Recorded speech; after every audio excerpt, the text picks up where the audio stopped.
Sierra de Jardines, con Alberto Garín y Guillermo Cuadrado.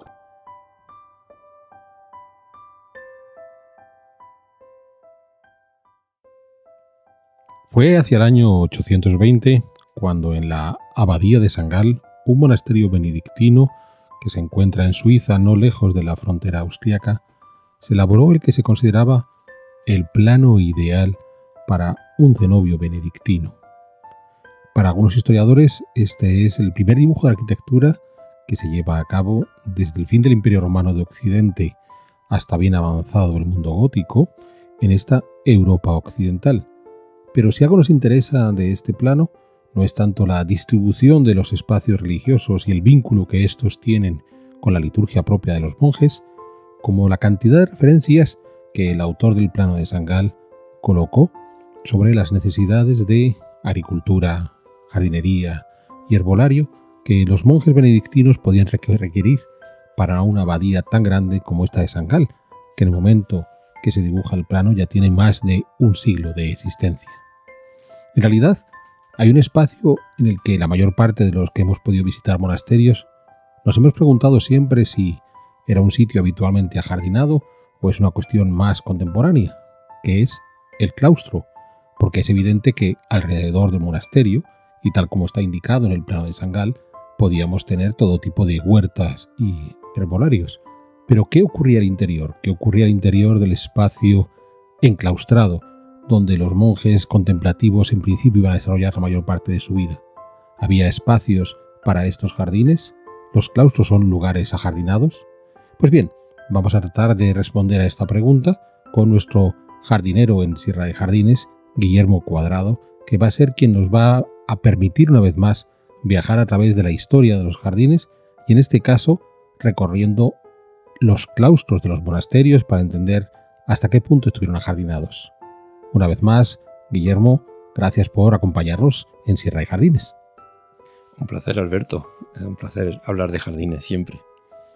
Muy bien, pues si quieres empezamos por el principio. ¿Desde cuándo tenemos referencias a espacios ajardinados dentro de los monasterios medievales? Lo primero aclarar que el plano tenía una serie de espacios que ya iban a determinar un poco lo que iban a hacer las zonas cultivadas de un monasterio cercado, de un monasterio cerrado. Pues entre esas estaría el claustro, sí es un jardín, pero no especialmente cultivado. El plano cuenta con un herbolario, el plano cuenta con una zona de huerto, donde los monjes iban a cultivar para autoabastecerse todas las plantas necesarias para la cocina y la alimentación. Un huerto de frutales, que casualmente coincide con el cementerio también, es el lugar donde se van a enterrar los monjes, y con una colección también bastante interesante de frutales que ya entonces abastecían las necesidades de la cocina, y quizás incluso algunos que otros jardincillos, porque en otras dependencias había pequeños claustros que sí que pudieron tener algo de cultivo floral, ¿no? Que pudiera haber, por ejemplo, flores para el arreglo de altares o las flores que podrían usar en determinadas dependencias. Posiblemente el jardín de la botica sea uno de los más determinantes, porque incluso existía una estipulación, una acta legislativa de Carlomagno del año 795, donde establecía qué planta y de qué manera debían de ser estos herbolarios y estas colecciones para el estudio y la ciencia de la medicina, sobre todo, para plantas que luego se van a usar para curar. El claustro, que ocupa el espacio central y que ya en el plano se determina como un lugar exclusivo de los monjes, un lugar para la clausura, donde solamente van a tener acceso miembros de la orden o de la comunidad, y que ahí ya no llega otro tipo de persona, a no ser que sea por necesidades imperiosas. Sin embargo, va a tener un aspecto mucho más sereno, es decir, va a tener un cultivo que estaría seguro de que sería un prado verde. Es decir, el claustro siempre sería un prado verde, partiendo de los elementos típicos, que sería la presencia del agua en forma de pozo, de fuente. El claustro va a tener el agua no solamente como simbología, sino también como necesidad, porque es el agua que hay en el claustro, pues en muchos casos es el agua más bebible o la más salubre, la más sana que recibe el monasterio. De hecho, el claustro muchas veces se determina a partir de la presencia de este agua, bien sea mediante un pozo, bien sea mediante alguna canalización. Y una vez que este elemento queda unas veces en el centro y en muchos casos va a quedar en un lateral, incluso a veces quedan muy próximo a lo que es la galería porticada que rodea los claustros, en principio la idea de la superficie sería una idea vegetada pero muy uniforme, y para mí, con toda seguridad, sería el cultivo de un prado que podría en unos casos ser un prado muy natural, que tuviese todos los efectos estacionales de floración y de cambio, pero siempre verde, y incluso los monjes lo mantendrían verde. Incluso parece que hay por ahí alguna demostración de que incluso los monjes podrían haber cultivado estos prados desde otros prados extraídos de la montaña o de valle, como hoy en día se hace en jardinería con los tepes de césped, pues de una manera muy parecida, trayendo estos cuadros, estos trozos desde zonas húmedas, cercanas a los arroyos o desde praderas en la montaña, en zonas más frescas, llevarían estos prados al claustro, para dar esa idea de espacio sereno donde no hubiese pues la parte a lo mejor más negativa de un jardín, que puede ser la falta de cuidado, o que puede ser a veces que el jardín no se desarrolla adecuadamente. Pero retomamos la pregunta que te planteaba. ¿Desde cuándo conocemos este tipo de claustros ajardinados? Anteriormente me estaba refiriendo a esos claustros primogénitos. Es decir, entiendo que esos primeros claustros que se desarrollan sobre todo en una Europa más fresca, una Europa en Centro Europa, y que llegan a España y que tardan mucho tiempo en pasar a quizás la línea del Duero o incluso bajar a la línea del Tajo, pues van a poder tener esa idea de prado verde. Está claro que el claustro tiene un problema, y es que primero la orientación. Los claustros se van a orientar, generalmente es un cuadrado que suele estar junto al lateral sur de lo que es la iglesia o la basílica, y siempre va a tener una mitad del claustro va a estar bien soleada en todas las estaciones, y luego va a haber otra mitad que normalmente queda siempre en umbría o en cuasi umbría, que apenas, incluso hay en muchísimos claustros hay esquinas o hay sobre todo partes del claustro donde nunca da el sol. Esto condicionaría mucho el hecho de que el claustro pudiera ser de una manera ordenada, tener cultivos cuando en una fase mucho más anterior, mucho más medieval, los cultivos, incluso también desde este edicto de Carlomagno, están siempre formados a partir de camas cuadradas o parterres, por decirlo para que lo entendamos, parterres muy ordenados, cuadrados o rectangulares y muy organizados, lo que se suele llamar un jardín de simple, muy simple. Esto en el claustro sería muy difícil, muy inviable. Pero claro, también cuando el claustro empieza a realizarse o a desarrollarse o a construirse en zonas más meridionales, la tenencia de un prado verde se hace difícil y complicada, por no decir insostenible. Y ahí es donde posiblemente el claustro empieza a tener que modular su vegetación y empieza a introducir posiblemente una jardinería decorosa, suntuosa, una jardinería para ser bien percibida y con fines exclusivamente de adecuada percepción, que permitan pues la idea del claustro, la idea contemplativa, la idea de ser un espacio de mucha paz, de reunión, de conversación por parte de los monjes, pero sobre todo para una idea mucho más de la meditación, que es la que posiblemente el claustro sea uno de los principales lugares del convento. En el caso de los claustros ya del sur de España, incluso se necesita, para lograr esta idea de lugar ameno, ese lugar sereno, tranquilo, necesita paliar los rigores del sol y del calor. Y para eso va a ocurrir que sí, que efectivamente los claustros andaluces o los claustros del sur de España, contrariamente, van a estar arbolados. Incluso puede ser porque el claustro suma a otras tradiciones, como la tradición de los patios de las mezquitas, que habían tenido que necesitar de este tipo o habían podido precisar de estos árboles, que además en otro capítulo ya hablamos de que preferentemente cítricos, ¿no? Por ser un árbol con unas térmicas muy buenas que permiten una sombra fresca y a la vez espesa bastante la luz, dando una oscuridad en días muy solariegos, dando una oscuridad que suele ayudar a darnos frescura y placer. Entonces tenemos esta diferencia entre los claustros que van a desarrollarse en el norte de Europa por las condiciones climatológicas a las que están sometidos, frente a los claustros del sur de Europa, donde esas condiciones son más complejas. Has hecho una referencia a los patios de las propias mezquitas que podían existir en este área mediterránea vinculada al mundo islámico, pero por supuesto podemos ir todavía más atrás recordando los patios de las casas romanas, los famosos perístilos. De ahí puede haber alguna de las ideas que tenían los monjes, algunas de las ideas de jardinería que podían tener los monjes a la hora de desarrollar estos claustros, o porque estamos hablando de espacios muy vinculados a ese ámbito de meditación de estas órdenes contemplativas, no podemos hacer ese nexo.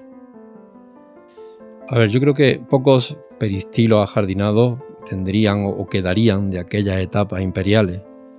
Sin embargo, claro, estos peristilos, muchos de ellos sí que había algún elemento que a los monjes sí que pudieron interesarles. El caso de la Sabina. En muchos claustros, sobre todo en claustros de tipo italiano, en los claustros en monasterios más mediterráneos, es frecuente que haya una conífera, que en este caso sería la Sabina, aunque la Sabina luego también tiene un problema, y es que no puede estar en todos los territorios, no se adapta a todos los territorios, pero sí que tenía una simbología muy fuerte. Los romanos la habían usado esta planta como un símbolo de la eternidad. El enebro, la Sabina, que dentro del grupo de los enebros era el símbolo de la eternidad y de cierta longevidad, porque todos sabemos que es una madera muy dura, que los especímenes con facilidad alcanzan una media de 300 años de vida, pero claro, no podían estar en todos los territorios. Por eso de ahí quizá la posibilidad de que la Sabina se sustituyera por el ciprés o por el tejo, porque tampoco el ciprés llega a determinadas zonas y en zonas del norte, sobre todo del norte de España, o en claustros no sé, quizás de Inglaterra, o pegando a la costa, tendrían dificultades con el ciprés y también con la Sabina. Por lo tanto, tirarían de el tejo, que sería la conífera más apropiada a estos espacios. Pero eso sería como un elemento muy simbólico, generalmente en un lateral, sin que interfiriese mucho en otras necesidades del claustro, porque una de las necesidades del claustro era tener un contacto directo con el cielo, ¿no? Desde los corredores porticados que rodeaban al claustro, puesto que estamos en clausura y algunas órdenes, además, con una estricta regla que impedía que los monjes saliesen de los monasterios, pues una de las relaciones más importantes del monje era esta relación con el cielo, ¿no? A través del claustro. Ver el tiempo pasar, la fuerza del clima, esa fuerza que muchas veces nos viene desde el ambiente, desde el clima, es una fuerza que ellos pues la divinizaban bastante, y el claustro era el lugar donde eso se observaba y donde eso se vivía, se salía al claustro. Los claustros, no en todos los casos se accedía a la parte exterior, es decir, la relación con el exterior no era tanto salir por decirlo de alguna manera, al patio del claustro, sino que se observara desde las mismas pandas porticadas. Bueno, eso es muy interesante porque, en efecto, cuando visitamos algunos claustros medievales, en especial los de la época románica y los inicios del gótico, no hay un acceso directo desde los corredores hacia el claustro, porque precisamente no se quiere facilitar ese acceso, tal como tú dices, es una cuestión más simbólica. Ahora, con lo que estás contándome, que me parece muy interesante, de que, claro, para algunas órdenes sería incluso el único espacio a través del cual el monje tiene ese vínculo con el cielo. Has explicado al principio que en esencia lo que tenemos son praderas allá donde la climatología lo permite. Puedes insertar una conífera si nos parece interesante, pero hoy tenemos la visión, y probablemente por la propia evolución que se le ha dado a los claustros ya en tiempos más recientes, de que más allá de la pradera eran jardines mucho más ricos, y sin embargo posiblemente estas formas de ajardinar los claustros son gestos contemporáneos, no era lo propio en el mundo medieval o en la Edad Moderna. Yo pienso que sí, que posiblemente, yo creo que hasta el siglo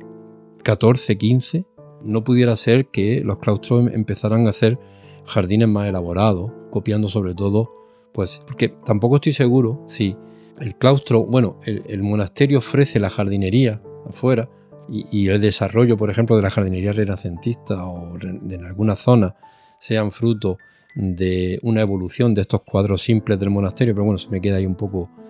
eso es bastante discutible. Pero que el claustro asuma jardín, pues posiblemente lo relaciono con el hecho de que los monasterios empiecen a quedar dentro de ciudades o muy próximos a las ciudades, o un monasterio acabe siendo una ciudad y pase a ser más, pues es un convento, y este claustro sea el poco territorio libre que a un monasterio le va quedando. Porque si el monasterio tiene tierras, tiene un terreno para la botica, tiene extensiones que a veces muchísimos monasterios van a dar lugar a las primeras grandes actividades agrícolas. Van a estar en estos monasterios, van a tener tierra suficiente para hacer cultivos de olivar, de vides, y el claustro no va a ser necesario como espacio de recreación. Pero cuando el claustro empieza a perder estas tierras, o cuando el claustro queda en una zona más meridional, donde no es posible mantener esta idea de prado arcadiano, porque yo creo que tiene mucho también que ver de prado arcadiano, pues empieza a hacer jardinería. Una jardinería muy ordenada, muy simétrica. También tiene que ver con el hecho en que el claustro también va cambiando la manera en que se usa, porque inicialmente había claustros que ni siquiera tenían prácticamente acceso al patio. Luego empieza a haber una primera comunicación, el claustro pasa de un todo a dividirse mediante algún pasillos, por ejemplo, que a veces unían entre, por ejemplo, desde la sala capitular hasta el refectorio, hacia la zona de los legos, pues se abría un paso y se atravesaba el claustro. Hay un momento en el que los claustros hacen un centro, que el centro va a ser este centro de agua, porque efectivamente cada vez más se va desarrollando una creencia, y es que el claustro quiere tal nivel de simbolismo, como uno de los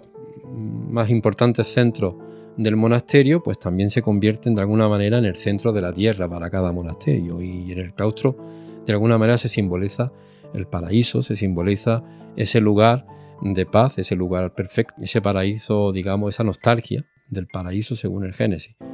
Entonces empiezan a hacer una especie de representación de lo que pudo ser, digamos, las primeras recreaciones del claustro. Cuando llegamos a esa fase de recreaciones, estamos avanzando por la Edad Media, entrando en la Edad Moderna, nos lo contarás tú ahora, hay un ejercicio de jardinería un poco más complejo, pero previo a eso, seguro que lo estás contando, en esencia es la propia compartimentación del claustro, lo más elaborado que se llega a hacer en estas praderas bucólicas. Sí, yo creo que el claustro empieza con una división en parte simbólica, esa división del paraíso en el que se representan los 4 ríos con la fuente de vida en el centro. Desde esa fuente parten los 4 ríos que dan lugar a las 4 tierras de oro, las 4 tierras, estas tierras fértiles, y a partir de esa recreación que aparece el jardín cuatripartito, un jardín que se divide en 4 partes, que además el claustro abre ya 4 puertas, porque esa sería la evolución ya sobre todo a partir del siglo XIV, XV, ya el claustro se divide en esas 4 puertas, y ahí es donde posiblemente en esa facilidad también para salir, esa abertura, permitir que los monjes o las monjas puedan salir fuera y verse directamente en la intemperie, pues también pueda ser una motivación para ir llenando de contenido estos espacios. Como ya digo, la creatividad del jardín no está en la estructura o en la forma del jardín porque está dada, sino que estaría en todo caso en las colecciones de plantas y en los adornos con los que ellos disfrutan plantando y teniendo, ¿no? Las colecciones. Posiblemente el claustro sea el lugar, aunque las rosas habían estado ya presentes en el jardín de las boticas. Hemos de saber que primeras aguas de rosas, las colonias surgen de estos monasterios ya hacía algunos siglos, y la rosa pueda pasar al claustro ya no tanto como una planta de utilidad, sino que en el claustro posiblemente adquiera una percepción mucho más simbólica, ¿no? La rosa, igual que otras plantas como van a ser, pues por ejemplo, las azucenas, que luego acaban representando no solo a la Virgen y a algunos santos, o el caso de violetas, el caso de este tipo de plantas que en el claustro posiblemente acaben teniendo bastante simbolismo. Y este tipo de, digamos, una parte más floral añadida al claustro, ¿es propio de todo el mundo de Europa Occidental, de todos estos monasterios de Europa Occidental, o en algunas regiones en concreto? Yo me centraría sobre todo en regiones mediterráneas. Creo que los claustros de otras zonas, como los claustros de Gran Bretaña, o los claustros incluso en Alemania, o en zonas por encima de París, de Francia, el norte de Francia, mantuvieron un prado verde. De hecho, yo tengo una teoría, y es que creo que el césped viene del claustro. Es decir, seguro estamos muy confundidos pensando que esta querencia o esta admiración por el césped que tenemos en todo el mundo, especialmente y sobre todo en la jardinería mediterránea, y que achacamos a los ingleses, yo diría que no. El césped es realmente los cuidados del césped, el llegar a un nivel de pradera de monocultivo, es decir, de esa homogeneidad y esa perfección en la hierba. Yo creo que son los monjes los que la logran, con sus cizallas bien afiladas, todo su tiempo para, no solamente ya para trabajar, sino para el esmero, esos fines de hacer bien las cosas que tienen el monje en su... pues le lleva a perfeccionar el prado hasta el punto de darnos el césped que hoy conocemos. Ese césped salta, por supuesto, desde el monasterio. Lo conocen señores feudales que conforme van sus castillos cada vez van siendo menos agredidos y van estando en una situación más pacífica, las batallas se van cada vez más, se abandonan los asedios, las batallas se conciertan en terrenos abiertos, pues estos señores rodean sus castillos de verdes prados, y de hecho en Francia un prado verde rodeando tu casa era un símbolo de poder. Quiere decir que tienes personal que cuida con esmero algo que necesita, pues en la jardinería es el mayor de los mantenimientos existentes de los elementos vegetales de un jardín. Todo eso es indiscutible. Es decir, si hay algo que pide la dependencia del jardinero y del cuidador es el césped. Y yo creo que el césped tiene su origen en estos claustros, en la destreza con que los monjes consiguen estos prados tan sumamente verdes que eran parte de todo lo que el claustro era en sí. Es decir, por un lado la proyección del cielo, por otro lado la seguridad del enclaustramiento y la meditación, pero el césped aportaba serenidad. Por tanto, nos quedamos con la idea de que si en esa Europa noroccidental básicamente lo que tenemos son praderas, y tenemos que buscar en la Europa suroccidental mediterránea esos otros claustros ya desde el final de la Edad Media con una riqueza botánica más amplia. ¿Cómo se evoluciona esa riqueza botánica en los claustros monásticos? Yo imagino que a partir de, sobre todo del siglo XV, bueno, siglo XV, XVI, que además empiezan a llegar plantas del descubrimiento, los portugueses, por otro lado los genoveses. Es decir, el claustro empieza en el Mediterráneo, en Italia y en España, empieza a ser un lugar muy seguro para estas plantas nuevas. Podía ser también un espacio donde se le daba seguridad a determinadas plantas que estaban recién llegadas y algunas tenían un valor importante. Eso por un lado. Por otro lado estaba como los monjes habían alcanzado tal destreza en la botánica, porque han sido los grandes botánicos de toda nuestra era. Muchas de estas variedades obtenidas, muchas de ellas, pues yo creo que se preservaban en el claustro.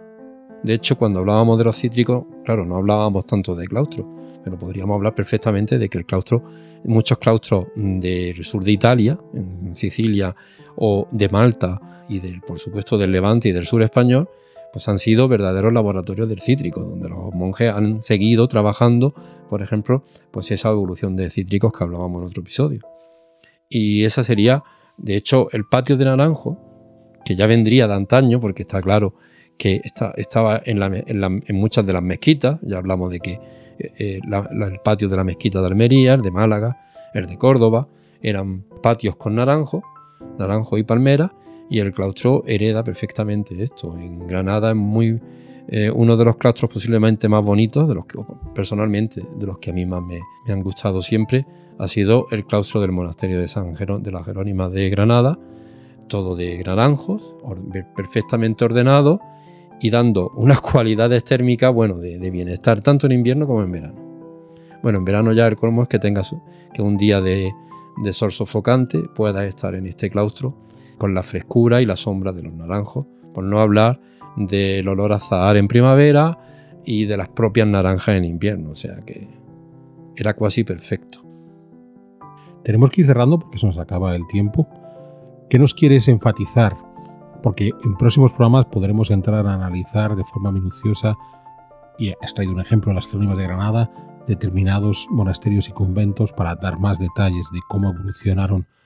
el claustro en particular y la jardinería monástica en general. Pero ¿qué te gustaría enfatizar sobre la idea de estos claustros?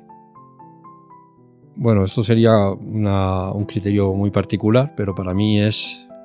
la construcción perfecta para el Mediterráneo. La construcción que ya con 1000 años, más de 1000 años desde el año 800,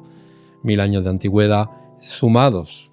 porque sabemos que el claustro es una perfecta herencia del peristilo.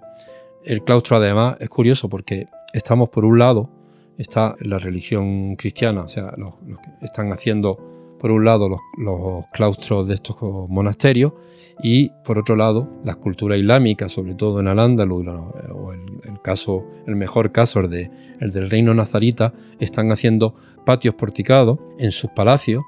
como también el mejor lugar para tranquilidad, para la paz, para la quietud, incluso para la meditación. Y a mí me parece que a día de hoy no se ha superado un lugar mejor. Es decir, que contar con un recinto porticado que debidamente orientado, que tenga la fuerza o la vitalidad del agua, porque estamos hablando de que en todos los casos siempre va a estar la presencia del agua, un pozo, o el caso de una fuente, o incluso, algunos claustros tenían esta fuente, incluso le tenían una construcción a modo de cuba árabe. Hay algunos claustros, sobre todo en Portugal, por ejemplo, preciosos, ¿no? Donde pues estas fuentes se convertían en lavatorio y ahí los monjes iban a lavarse las manos. Muchas de ellas coincidían con la entrada del refectorio, entonces pues estas fuentes te facilitaban lavarte las manos o tomar agua. Y si a eso le añadimos que, quizás el césped no, pero si a eso le añadimos que una simple jardinería en cuanto a estructura, pero con un bonito contenido de plantas que animen a las distintas estaciones, donde por supuesto no debiera de faltar la rosa, que es la planta universal por excelencia, pues yo creo que lo tengo claro. O sea, uno de mis lugares favoritos perfectos sería un claustro. Pues muy bien, Guillermo, muchísimas gracias. Creo que con esta reflexión nos hemos quedado todavía más enamorados de los claustros y todas las posibilidades, a pesar, como tú acabas de indicar, de ser jardinerías aparentemente sencillas que tienen, y nos permiten entender aún más por qué se convirtieron en los corazones de los monasterios de aquellos hombres y mujeres que decidieron que querían vivir una vida contemplativa, que mejor que poder desarrollar esa vida contemplativa en estos espacios perfectos ajardinados que eran los claustros. Pues hasta aquí esta nueva edición de Sierra de Jardines y les invitamos a que nos acompañen en próximos capítulos.